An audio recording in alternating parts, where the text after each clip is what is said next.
I have a thought about that, Chris, and it's not about the particular question, but it is the one you talk about, the journal. And I'm making this up, so it's just a thought. But think about how our behavior has changed in terms of reading.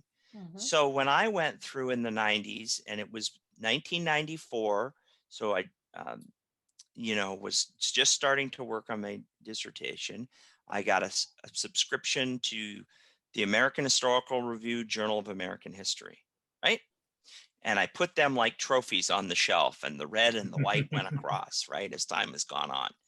And it was something you did. Well, at the time, in terms of library research, you might be able to, with the dot matrix printer, print out all the search, and then you'd go in and find them, and then you'd photocopy them and doing that.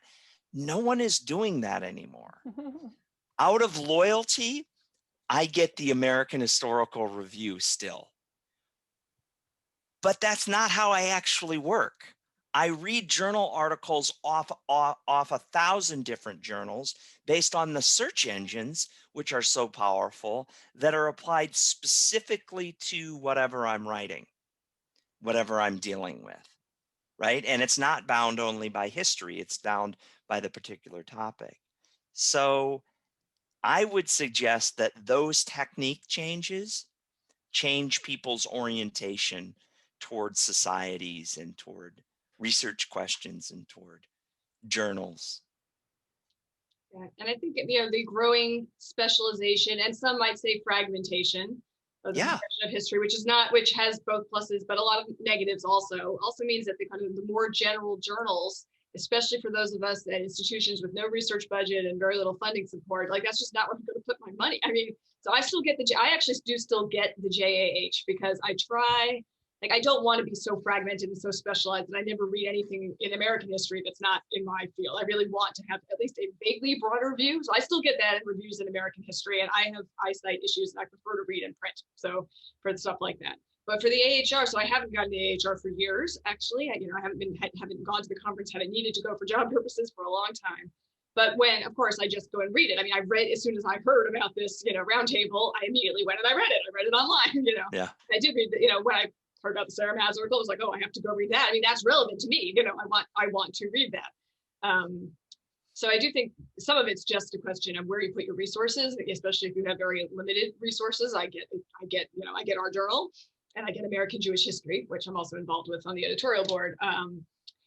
And my personal preference is to read them in hard copy, but that's like an eyesight thing. It's not, but I still do the kind of searches Pat's talking about. I want to keep up with the history of children and youth. So I do look for things, and then I just read that online. And I think also, the way the graduate training, and this is not a plus of graduate training, but I do think graduate training increasingly, like over time, has actually gotten more specialized and really pushed people to have narrow blinders on, which is not good. It's not good for their own research, and it's terrible for people who are going to go and actually have to teach lots of classes on different fields. They're just not prepared to do that. I think it's a real problem in graduate education. But the result of that also is that, they're not going to get the big journals like that because there's not going to be enough in any one issue to be of interest or what they see as utility, which is a problem. And that's something that I think more senior people in whatever field have some responsibility to try to address or to do something about or to encourage to change. But I actually, like Pat, so when I graduated from college from Goucher, where, as I mentioned, Peter Bardaglio was my advisor, I won the history award. And the prize was a subscription to the Journal of American History, even if you weren't going to graduate school. I was straight to grad school, but that was the prize. You got that for a year, and then also reviews in American history. Like those, you got a subscription to each of those for a year. That was the prize.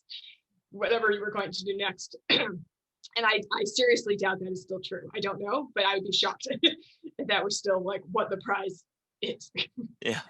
When I read the piece, I was expecting it to be more of a hatchet job than it turned out, than I saw it as, at least. Yeah. I think it's so inside baseball, maybe not our particular ballpark, but it's so inside baseball.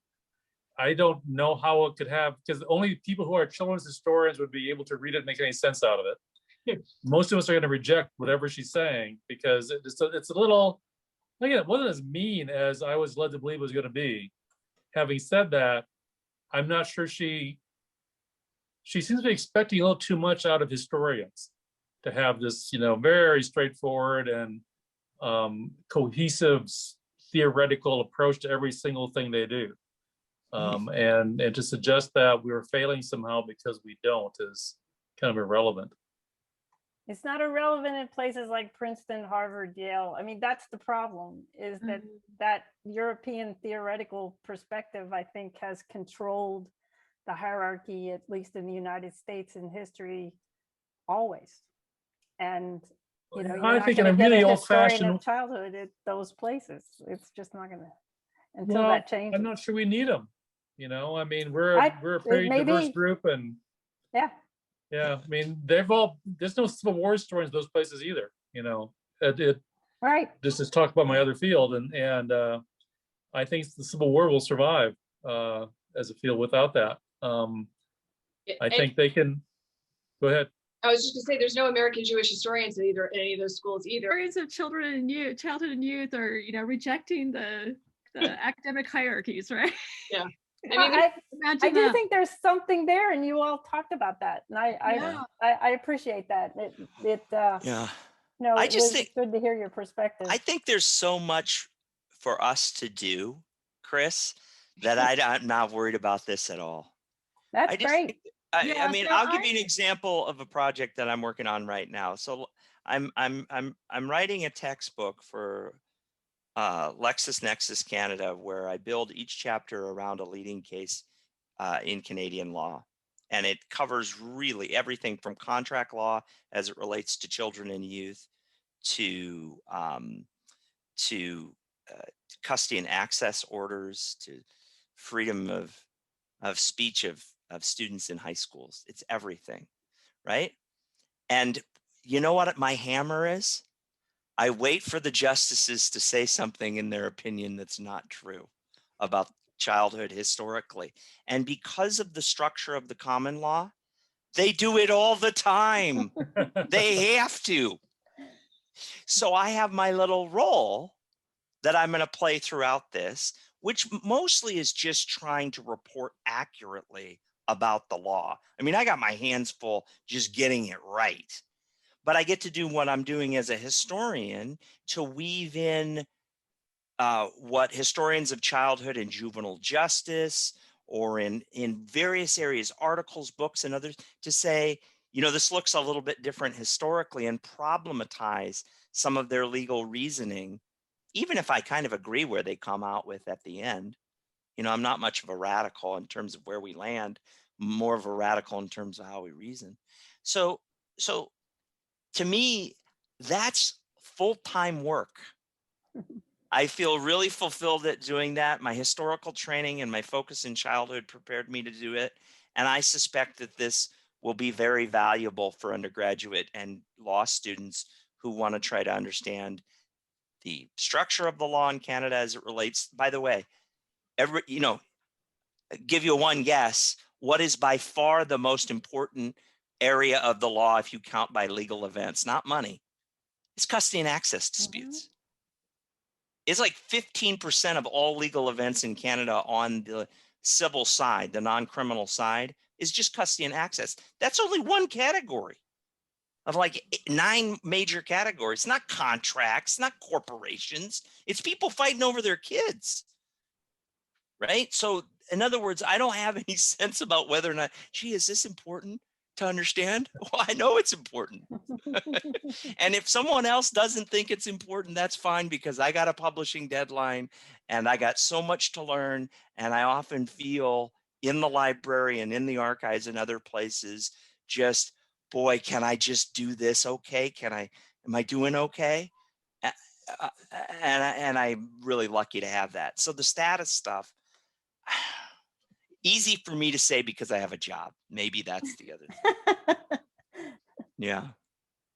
Although I think the fact that I know there's been some discussion sometimes at the journal, I mean, there's a very healthy number of articles coming in, but maybe not as many all the time as I understand it, as the editors might hope. And that's because people in the field can publish elsewhere, like lots of other places elsewhere, which is a good thing. That's a sign of health too, right? You're not the subject's not ghettoized in its own journal. Wonderful as the journal is, there's lots of places, the people who win the article prizes have not always published in our journal. There's lots of places that publish quality work in our field, which is a good sign. Like, and that's a sign of health of the field, and that it is taken seriously, if not, by certain powers that be, whatever, maybe that it doesn't have, the point is that the work is important and recognized in lots of precincts of the profession. Yeah. Well, I really appreciate it. And thank you so much. It lifted my heart. Well, It's so great to see you all still excited. Yeah. And, we know that we're moving on to the next generation. And anytime anyone wants to volunteer to be the secretary treasurer, I'm ready. So, hey, have a great okay. time. And everybody be well. Really Yeah. great to see You you too. guys. Yeah, great to Good see to you see all. Take care, everybody. everybody. Bye bye. Thanks Bye. so Take much. care.